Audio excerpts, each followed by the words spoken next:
కాకరకాయ కారం అండి అసలు చేదు ఉండదన్నమాట.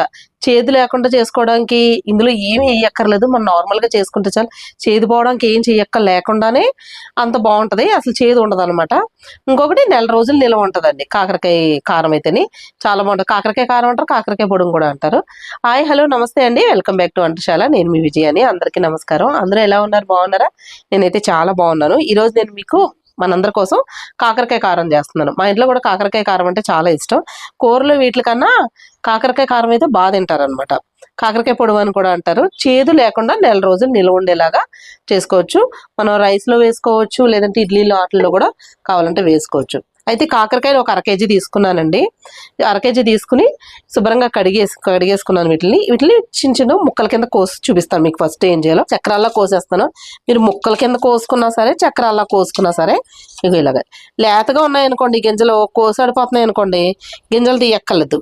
లేదంటే బాగా ముదిరిపోయి ఉంటాయి చూడండి గింజలు, అప్పుడు మాత్రం గింజలు తీసుకోవాలి. ఇలా పైకి వచ్చినవి మాత్రమే తీయండి. పనిగట్టుకుని అయితే తీయనవసరం లేదు గింజలు. ఇగోండి ఇలాగా చక్రాల్లో కోసుకున్నా సరే, ముక్కల్లా కోసుకున్నా సరే, ఎలా అయినా కోసుకోవచ్చు. కోసుకుని ఇలా పండుగ అయిపోయినాయి అనుకోండి, అందులో గింజ మాత్రం కంపల్సరీ తీసేయాలి. ఇలా లేతగా ఉన్న వాటిల్లో మాత్రం అవసరం లేదనమాట. ఆ గింజతోటే రుచి ఉంటుంది. బాగా ముదిరిపోయినాయి ఏంటంటే మనకి బాగోదు. అయితే వీటిని మనం ఎండలో పెట్టుకోవాలంటే ఒక అరగంట గంట కదండి, సాయంత్రం వరకు ఎండలో పెట్టుకోవాలి. అవి ఎలా ఎండినాయో మీకు నేను చూపించి ఇలా ఎండితే చాలంటే అప్పుడు చెప్తాను. సాయంత్రం వరకు ఎండలో పెట్టుకుని సాయంత్రం చేసుకోవాలి. ఒక ఎండ లేదంటే రేపైనా పెట్టుకోవాలి. దసరాగా కోస్తామనుకోండి, అప్పుడు ఏంటంటే రేపు కూడా ఎండలో పెట్టుకోవాలి. అప్పుడు మీకు తెలుస్తుంది. నేను ఎండలో పెట్టిన తర్వాత ఎలా ఎండినాయో చూపిస్తాను కదా అప్పుడు. అందుకే మనకి నిల్వ ఉంటుంది. అది చేసే పద్ధతి కూడా కొంచెం తేడా ఉంటుంది. కాకరకాయ ముక్కలు కోసేసి ఎండలో పెట్టుకున్నాం కదండి, అది నేను నిన్న పెట్టాను అనమాట. అంటే మీకు ముందు చూపించిన వీడియో నిన్న. అంటే కట్ చేసి నేను ముక్కల్ని ఎండలో పెట్టాను. అది ఏ టైంలో తెలుసా? 12:30 టైం అయిందండి అప్పటికి. అయితే నేను ఎండలో పెట్టిన ఒక గంటకి మబ్బుల కింద అది వచ్చేసి ఎండలేదనమాట. అందుకే ఈరోజు మళ్ళీ పొద్దున్నే ఎండలో పెట్టుకున్నాను. ఇప్పుడు నేను చూపిస్తున్నాను చూడండి, అలా ఎండిపోవాలి. ఇంకా దీని మీద కొంచెం తక్కువ ఎండినా పర్వాలేదు, కానీ బాగా గలగల సౌండ్ వస్తుంది చూడండి, అలా వెండితేనే మనకి పొడానికి చాలా బాగుంటుంది అనమాట. కాకరకాయ కారానికి ఒకసారి చూపిస్తాను చూడండి. ఇదిగోండి కాకరకాయ ముక్కలు చూడండి, ఎలా ఎండాయో సౌండ్ వస్తుంది కదా. అలానే కొంచెం అక్కడక్కడ మెత్తగా ఉంటుందండి అంతే. మరి అంటే ఇలా కొంచెం మెత్తగా అనిపిస్తుంది. మిగతా ఏంటంటే కొన్ని ముక్కలు ఇలా అంటే క్రిస్పీగా ఇరిగిపోతున్నట్టు ఉంటాయి. ఇలా చూడండి, ఇలా ఇరిగిపోతున్నాయి కదా, అలా అనమాట. అయితే ఇలా ఉంటే చాలు. ఇంకొంచెం తక్కువ ఎండినా కూడా పర్వాలేదు అనమాట. ఇక్కడ చూసారు కదా ఇలాగా. అయితే ఇలా ఎండబెట్టేసుకున్న తర్వాత ఇప్పుడు మనం ఏం చేయాలంటే, ఇదిగోండి మూకుడు పెట్టుకున్నాను. వేడెక్కిన తర్వాత కొంచెం వేడిశనగ నూనె ఒక 4 స్పూన్లు. ఇదిగోండి ఆయిల్ కాగింది కదా, మనం కాకరకాయ ముక్కలు ఇందులో వేసేద్దాం. చూడండి 1/2 కేజీ కాకరకాయలకు వస్తే 100 గ్రాములు కూడా అయిందనట్లేదు ఎండేసరికి కదా. ఇవి ఇలా చేసుకుంటే బాగుంటుంది. రుచి కూడా ఎక్కువ రోజులు నిల్వ ఉంటుందండి. ఇందులో నూనెలోనే వేయించుకోవాలి. ఒకవేళ నూనె కొంచెం సరిపోలేదు అనుకోండి, ఇంకో 2 స్పూన్లు వేయండి. ఇలా చూడండి, నూనె ఇలా ఉండాలి కాకరకాయ ముక్కలు అది వేయించినప్పుడు. ఇలా నూనె లేకుండా మనకు తడి పొడిగా వేయించామనుకోండి, అప్పుడు ఏంటంటే కాకరకాయ పొడి టేస్ట్ అంతగా బాగోదు, ఎక్కువ రోజులు నిల్వ ఉండదు అనమాట. ఒకవేళ డైట్ చేసేవాళ్ళు అనుకోండి పర్లేదు, 4-5 స్పూన్లు కాదు, 1 స్పూన్ తోటే సరిపెట్టేసుకోండి అప్పుడు. ఓకే, సగం సగం వేగితే బాగోదు. ఎర్రగా మంచి రంగు వచ్చేదాకా వేయించుకోవాలి. సమానంగా కలుపుకుంటూనే ఉండాలి. ఇదిగోండి ఇది చూడండి ఎంత చక్కగా వేగిపోయినాయో. ఇలా వేగిపోతే మొత్తం ఒక ప్లేట్లోకి తీసేసుకోండి. ఇందులో ఇంకా ఆయిల్ ఉంది కదండి, ఇది సరిపోతుంది. ఒక్క చిన్న టీ గ్లాసు రండి పల్లీలు, ఇలాగా పల్లీలు వేసుకోండి. ఇదిగోండి చిన్న టీ గ్లాసు. ఇంకా కావాలంటే కొంచెం తగ్గించుకోవచ్చు, మీకు పల్లీలు ఎక్కువ అవుతాయి అనుకుంటే. 1/2 కేజీకి అనమాట, 1/2 కేజీ కాకరకాయలకి ఇవి మంచిగా దోరగా వేగాలన్నమాట పల్లీలు కూడాను. ఇదిగోండి పల్లీలు చూడండి చక్కగా వేగిపోయి నీ సమానంగా వేయించుకోవాలి. ఒకటి మాడిపోయి ఒకటి ఇది అయిపోయి ఒకటి తెల్లగా ఉండకూడదు. జాగ్రత్తగా వేయించుకున్నా అంటే అన్నీ ఒకే కలర్లో చక్కగా వేగిపోతాయి. ఇప్పుడు ఈ పల్లీలు కూడా ఇందులోకి తీసేసుకుందాం. ఇదిగోండి ఇక్కడ ఎండుమిరపకాయలు వేస్తున్నాను. 2 రకాలండి. ఇవి నార్మల్ కారంకాయలు, ఇవి బ్యాడిగికాయలు అంటే కాశ్మీర్ కాయలు అంటారు కదా, అవి అనమాట. కొంతమంది మెలికలకాయలు అని కూడా అంటారు. అవి ఒక 6 అలా తీసుకున్నానండి, 7. తర్వాత ఈ ఒక 10 కాయలు చిన్నవి. కారాన్ని బట్టి చూసుకుని వేసుకోండి. మీరు అచ్చం ఇవే వేసుకోవాలంటే 15 కాయల వరకు వేసుకోండి. లేదంటే 2 కలిపి వేసుకునేటట్టయితే 2 కలిపి వేసుకోండి. చక్కగా వేయించేసుకోవాలి. ఇదిగోండి ఇవి బాగా వేయించుకోండి. ఇలాగా కలిపేసి 2 చక్కగా వేగిపోతాయి. విడివిడిగా వేయించిన అవసరం లేదు. 2 ఎండుమిరపకాయలు ఇలా వేసేసుకుని వేయించేసుకోవచ్చు. ఇదిగోండి ఎండుమిరపకాయలు వేగిపోయినాయి చూడండి. ఇలా వేగిపోయిన తర్వాత తీసేసుకున్న పక్కే.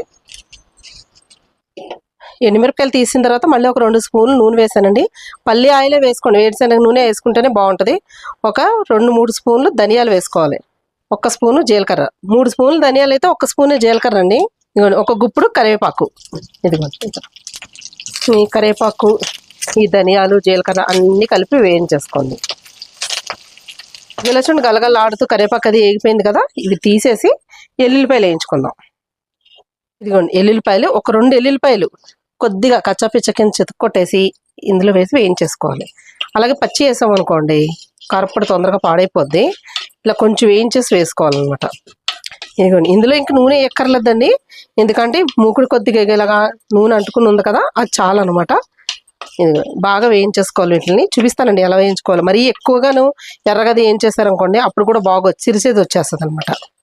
ఎల్లుల్లిపాయలు బాగా వేగిపోయాయి కదా, ఇలా వేగితే చాలు. ఇక చూసారా, ఇలా వేగితే చాలు. ఇప్పుడు స్టవ్ ఆఫ్ చేసేస్తున్నాను. ఈ వేడికి 1 నిమిషం ఇలా కలిపేసుకుని ఇప్పుడు అందులో వేసేసుకుందాం. పోపులు అన్నీ వేసాం కదా, అందులో వేద్దాం. ఇగోండి, మొత్తం అన్నీ ఇలా వేయించేసుకున్నాం కదా. మీకు పల్లీలు వద్దు అనుకుంటే శనగపప్పు, మినపప్పు కూడా కొద్దిగా వేసుకుని వేయించుకోవచ్చు అనమాట. నేను అవేమీ వేయట్లేదు, ఇందులోనే ఉప్పు వేస్తున్నాను.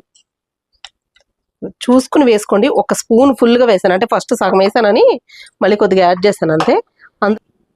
కొంచెం పసుపు వేస్తున్నాను. వీటిని ఇప్పుడు మిక్సీ వేసేసుకోవాలి. మరీ మెత్తగా పౌడర్లా కాకుండా మన కారపొడాలకు అది ఎలా వేసుకుంటాం అలా వేసుకోండి. పొడిని చేసి తీసుకొస్తాను మీ దగ్గరికి. కాకరకాయ కారపొడి ఆల్రెడీ నోట్లో వేసుకున్నాను, టేస్ట్ అయితే భలే ఉందండి. ఇందులో చింతపండు మాత్రం వేయకండి, చింతపండు వేస్తే ఆ టేస్ట్ పోద్ది అనమాట. ఇదిగోండి కాకరకాయ పొడిని చూడండి ఎలా ఉందో. ఇలాగా పొడి పొడిగా ఉంటుంది, ముద్దలా ఉండదు అనమాట. ఇప్పుడు మనం చేసుకున్నది ముద్దలా ఉండదు. దీన్ని మనం శుభ్రంగా ఒక సీసా దాంట్లో వేసేసుకుని మూత పెట్టేసుకుని సీసాలో 4 రోజులైనా సరే చెక్కు చెదరకుండా అలాగా ఉంటుంది అనమాట. అంటే ఆ టేస్ట్ కానీ ఫ్లేవర్ కానీ అస్సలు మారదు, చాలా బాగుంటుంది. కొద్దిగా వేడి రైస్లో ఒక 2 స్పూన్లు కాకరకాయ పొడి నేను కొంచెం ఎక్కువ వేసుకుంటాను అనమాట. అలా వేసేసుకుని తర్వాత కొంచెం పల్లి నూనె వేస్తున్నాను. మీరు కావాలంటే నువ్వుల నూనె ఉంటే నువ్వుల నూనె వేసుకోండి, ప్రస్తుతం అయితే నా దగ్గర లేదు, వేసాను. నెయ్యి వేసుకుని తినేవాళ్ళు అయితే నెయ్యి వేసుకుని తినండి. ఓకే, ఇలా చక్కగా కలిపేసుకోండి. కలిపేసుకుని మనకి ఇలా స్టైల్గా ఒకటి కలపడం ఒకటి వచ్చేంటండి, ఇలాగా ఇంకా ఇలా కలిపేస్తాను అనమాట. నేనైతే ఇలా తీసుకుని ఇలా ఏం కలపనండో చెప్తున్నాను కదా. అమ్మ ఎలా కలుపుతుందండి, అమ్మలాగే కలుపుద్ది కదా. ఇలాగా కొన్ని పొడాలు అవన్నీ ముద్దలు ఇలా చేసుకుని తింటేనే టేస్ట్ మాత్రం నాకు ఇష్టం అండి. మీకు ఎలా ఇష్టమో కామెంట్లో తెలియచేయండి. టేస్ట్ ఎలా ఉందో నాకన్నా బాగా మీకే తెలుస్తుంది.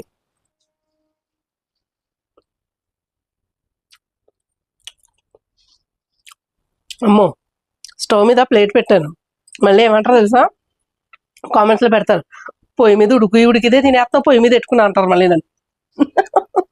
అలా పొయ్యి మీద అది పెట్టుకుందాం, వీడియోకి కనిపించదు కదా, దాని మీద పెట్టానండి అంతే. మళ్ళీ చెప్తున్నాను మీకు, కాకరకాయ పొడి అయితే టేస్ట్ కమ్మగా ఉందండి, చాలా బాగుంది. ఫుల్ వీడియో ఎక్కడ స్కిప్ చేయకుండా చూడండి. ఏమవుతుందంటే టమాటా పచ్చడి వీడియో తీసి మేడం గారు మీరు ఎల్లుల్లిపాయ వేయలేదా అంటారు, మళ్ళీ ఎల్లుల్లిపాయలు ఎంత వేసారు అని అంటారు, మెంతులు వేయలేదా అంటారు. ఏమంటే అన్ని వేసాను, వేసి మీరు ఫుల్ వీడియో క్లియర్గా చూడకపోతే నేను ఏం చెప్పండి కదా. ఒకసారి ఫుల్గా క్లియర్గా చూసిన తర్వాత ఒకవేళ నేను ఏదైనా వెయ్యకపోతే ఒకసారి కామెంట్లో పెట్టండి, నేను రిప్లై ఇస్తాను. అందులో కొంచెం కామెంట్స్కి రిప్లై ఇవ్వడం లేట్ ఎందుకు అవుద్దంటే ప్లీజ్ తెలుగులో పెట్టండి, మనకి ఇంగ్లీష్ రాదు. ఎందుకంటే మీరు ఇంగ్లీష్లో పెట్టిన తర్వాత నేను వాళ్ళకి చూపించి ఇదేంటో పెట్టారు అనాలి.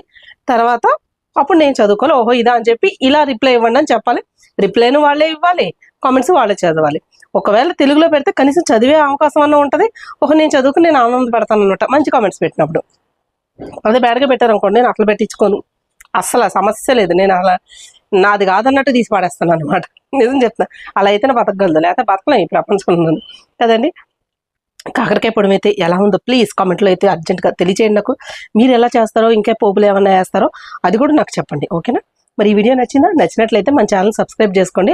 సబ్స్క్రైబ్ చేసుకుని బెల్ ఐకాన్ క్లిక్ చేసి ఆల్ ఆప్షన్ ఉంటుంది, అది కూడా క్లిక్ చేస్తేనే మన వీడియోస్ నోటిఫికేషన్ వస్తాయి, లేకపోతే రావు మరి, ఓకేనా. మళ్ళీ వచ్చే వీడియోలో ఒక మంచి రెసిపీతో పాటు మళ్ళీ కలుసుకుందాం.